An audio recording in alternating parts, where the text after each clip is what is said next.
आए थे क्रिकेट की श्रृंखला खेलने और गए हैं गीता का सार लेकर। भैया खाली हाथ आए थे, खाली हाथ जाना है। तीनों ट्रॉफीज भारत के कब्जे में हैं और इंग्लैंड लड़ाई करके गई है। हर मुकाबले में कुछ ना कुछ कॉन्टेस्ट जरूर रहा है, बढ़िया कॉन्टेस्ट भी रहा है, पर श्रृंखला किसने जीती है? भैया इंडिया ने जीती है। 12 कुल मुकाबले थे, 4 टेस्ट मैचेस, 5 T20 है, 3 ODIs। 12 में से सिर्फ 2 टॉस जीता है भारत, पर तीनों श्रृंखलाएं जीता है भारत। 3-1, 3-2 और 2-1 का के साथ कंप्लीट किया है white wash. Well done team India. एक बार फिर डू और डाई एनकाउंटर में इंडियन टीम ने मारी है बाजी, तो फिर बड़ा मजा आया इस बात में। अब ट्रिविया में नहीं, ट्रिविया से पहले आपके पास आपकी वाणी में आज कई सवाल आ रहे हैं। एक तो यह है, क्या रविचंद्रन अश्विन को बना दिया जाए DC का कैप्टन ऋषभ पंत से पहले, और क्या कुलदीप को अब ड्रॉप कर देना चाहिए? That's another question in my trivia now. The question is कि 2 ऐसे भारतीय हैं जिन्होंने मतलब 2 बार बैटिंग में और बॉलिंग में दोनों में ओपनिंग की है, रॉजर बिन्नी एंड मोहिंदर अमरनाथ। 2 ऐसे और भारतीय हैं जिन्होंने ऐसा काम किया है, एक बार किया कि नई गेंद से बॉल भी और ओपनिंग बैटिंग भी। कौन है भाई वो लोग? हैशटैग आकाशवाणी। और यह है बड़ी कमाल की कहानी। क्यों कह रहा हूं मैं ऐसा? क्योंकि ऐसा अमूमन होता नहीं है कि भारतीय टीम 4 फास्ट बॉलर खिला जाए। 5वां जो आपके पास फास्ट बॉलिंग का विकल्प ऑलरेडी हो, एक स्पिनर के साथ आप उतरे। पुणे में मैच था, पर्थ की फील आ गई भैया। सामने वाली टीम 2 स्पिनर खिलाती है, हम एक ही खिलाते हैं। सामने वाली टीम का नाम इंग्लैंड है, हम भारत हैं। पहले उल्टा हुआ करता था, कलयुग है, सब कुछ बदल गया है। तो अब भारतीय टीम जो है वो तेज गेंदबाजों के साथ उतरती है। कुलदीप ड्रॉप, नटराजन अंदर, बाकी टीम सेम टू सेम। और हार्दिक से कहा था बॉलिंग कर लेना यार, उन्होंने बॉलिंग की भी। पर इस बार जो शुरुआत थी, उसने बता दिया कि माहौल थोड़ा बदल गया है, गर्मा गया है, शॉट बड़े लगाए जाएंगे। शुरुआत से ही अच्छी साझेदारी थी ओपनिंग पर। समस्याएं हैं। समस्या ये है कि जैसी स्पिन आती है ना, तो हम हाथ से पढ़ना अब थोड़ा सा कम कर दिया हमने। वो थोड़ा आउट ऑफ फैशन हो गया है, वो शायद रिप्ड जीन्स की तरह। तो पहले उन्होंने आउट किया रोहित शर्मा को, उसके बाद आउट किया शिखर धवन को। लेग स्पिन डाल नहीं रहे थे, गूगली डाल रहे थे, और बल्लेबाज हमारे लेग स्पिन के लिए खेलते हुए आउट हो गए, तो हाथ से नहीं पढ़ पा रहे। अब मोइन अली आते हैं और कोहली आउट। एक बार फिर बोल्ड कर देते हैं, इस बार कट मारने गए तो वो आउट हो गए। अब जब KL राहुल आउट हुए फुल टॉस गेंद पर, तो 4 विकेट गंवा दिए थे भारत ने। ऐसे मतलब गुच्छे में गिरी 4 विकेट।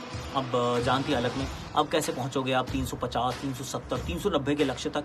वहां पर ऋषभ पंत और हार्दिक पांड्या क्या पारी खेले हैं यार। दोनों ने मिलके जबरदस्त वो साझेदारी की और साझा की जिम्मेदारी थी इन दोनों के ऊपर कि आप अच्छा खेलें और टीम को आगे की तरफ लेकर जाएं। ऋषभ पंत तो मुझे लगा था 100 बनाएगा यार। जिस तरीके से बैटिंग, एक हाथ से छक्के मारता है, कुछ अलग अलग से ऐसा शॉट, कुछ वैसा shot. I mean this is just innovative, very innovative. I was disappointed कि उनका शतक नहीं हुआ। हार्दिक पांड्या भी जबरदस्त बैटिंग करने के बाद, और उनका बैटिंग का गेम प्लान अलग ही रहता है।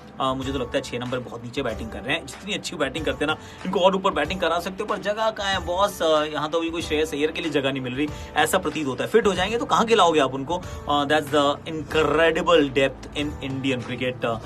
जो भी जाता है ना, उसके बाद उसकी जगह चली जाती है। It is very risky. आप कोई इंजर्ड मत हो, सब फिट रहिए। पर वहाँ पे जब ऋषभ और हार्दिक आउट हुए, दोनों गलत समय पर आउट हुए, और वहाँ पर शार्दुल ठाकुर आते हैं और शार्दुल ठाकुर छाते हैं। 30 रन बनाए उन्होंने, बहुत महत्वपूर्ण। और मेरे विचार में उनके 30 रन, उनकी 4 wickets, he was man of the match यार। अब मतलब कमेंटेटर्स ने जो किया सो किया, एडजुडिकेट किया कि सैम करन है। मैं तो भैया देता शार्दुल ठाकुर को, क्योंकि 4 विकेट उन्होंने चटकाए। 30 रन उनके महत्वपूर्ण थे, क्योंकि 30 रन अगर वो नहीं बनाते तो 330 नहीं बनते, और अगर 4 विकेट नहीं लेते तो आप वैसे मैच नहीं जीतते। तो फिर मेरे विचार में तो वो थे। लेकिन भुवनेश्वर कुमार की वापसी, that's the other big story, क्योंकि नई गेंद से विकेट चटकाना, दोनों ओपनर्स को उन्होंने आउट किया एक के बाद एक का। नटराजन को थोड़ा भाग्य का साथ मिला कि स्टोक्स आउट हो गए फुल टॉस पर और उसके बाद शार्दुल आए, और शार्दुल ने जब पारियां मत कहना साझेदारियां बन रही थी, डेविड मलान और लियम लिविंगस्टन दोनों को एक बारी में झटके में आउट किया, और लगातार वो विकेट चटकाते रहते। तो भुवी की swing has been outstanding.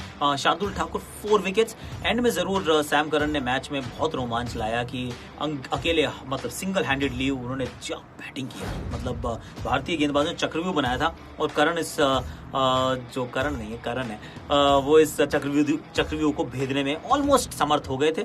And में इतनी करीब आके आप नहीं पहुंच पाए वहां तक, पर पारी वो भी कमाल की थी। And a match worthy of a series decider. Fantastic team India. जो यहाँ खेलता है वो बड़े बड़े काम करता है। अभी तो बुमराह नहीं है, अभी तो शामी नहीं है, अभी तो रविंद्र जाडेजा नहीं है। जब ये भी आ जाएंगे ना, ये टीम और पुख्ता हो जाएगी यार। ये टीम विश्व विजेता बनेगी, हर जगह जाके जीतेगी, ऐसा मेरा मानना है। तो ये तो रही जी आकाशवाणी। अब चलते हैं हैशटैग आकाशवाणी की जगह आपकी वाणी, यानी कि आपके सवाल और मेरे जवाब, and I will be really quick with that. पहला सवाल है कि हर्ष का कि क्या रीज़न है कि इंडियन स्पिनर्स इतने एक्सपेंसिव रहे हैं। सी रीज़न तो ऐसा कुछ नहीं, कॉन्फिडेंस डाउन है यार, बिल्कुल कॉन्फिडेंस डाउन है और बाद में बॉलिंग करनी पड़ रही है। देखिए अगर आप पहले बॉलिंग करते हैं थोड़ी सी परिस्थितियां अलग होती हैं, सूखी पिच रहती है, गेंद सूखी रहती है और बल्लेबाज भी थोड़ा अलग तरीके से खेलता है, तो वो मौका ही नहीं मिला भारत को या भारतीय गेंदबाजों को, स्पिनर्स को, and that is one reason. Kuldeep का कॉन्फिडेंस बहुत डाउन है और Krunal Pandya at this stage मुझे नहीं लगता कि 10 ओवर वाले बॉलर हैं। चाहल को आपने खिलाया नहीं है तो फिर वेरी डिफिकल्ट टू नो कि उनके बारे में हम कुछ कमेंट करें। So that's what, I won't be too harsh on the Indian spinners. Ritaj का ये सवाल है कि would it be fair on Kuldeep if he is to be drop now. अब तो फेयर ही था यार, जब अब ड्रॉप किया तो ठीक ही किया एंड में, क्योंकि मुझे लग रहा था उनकी जगह चहल को खिलाएंगे और नहीं भी खिलाया तो भी कुलदीप का कॉन्फिडेंस बहुत डाउन था यार, तो वो इतने कॉन्फिडेंस डाउन में ड्रॉप करना, मतलब that was only the logical thing, खास तौर से जब वो सीरीज का डिसाइडर हो। नाउ द क्वेश्चन है तेजस का, ये पूछ रहे हैं क्या अश्विन बेहतर कप्तानी के विकल्प हैं डीसी के लिए। सी ऑप्शन है, वो भी हैं श्रेयस अय्यर के अनुपस्थिति में, पंत भी हैं, शिखर धवन भी हैं, स्टीव स्मिथ भी हैं, अजिंक्य रहाणे भी, देखो quite a few captaincy candidates, but I am going to go with Rishabh Pant.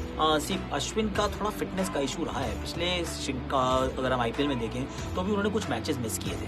You want to go with someone who is going to be available throughout, that's one. Secondly Rishabh Pant जिस तरीके की वो mind frame में इस समय, जिस तरीके की फॉर्म में है और जितने वो match winning, match changing performances वो प्रदान कर रहे हैं, आई थिंक कई बार वो होता है कि सितारों की चाल होती है।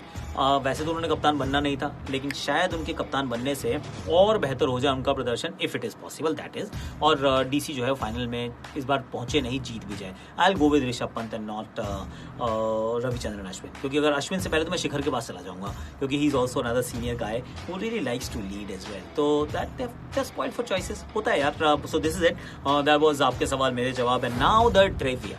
रॉजर बिन्नी और मनोज प्रभाकर दो ऐसे भारतीय हैं जिन्होंने ओडीआई क्रिकेट में 2 बार opening the batting and opening the bowling की है। इसके बाद जो 2 खिलाड़ी जिन्होंने से ये काम एक बार किया है, एक is Virender Sehwag, the other is Irfan Pathan. Virender Sehwag ने किया था ऑस्ट्रेलिया के खिलाफ मुंबई में 2003 में, और इरफान पठान ने साउथ अफ्रीका के खिलाफ 2005 में ये काम किया था। नई गेंद से बैटिंग, नई गेंद से bowling, this is what these guys have done.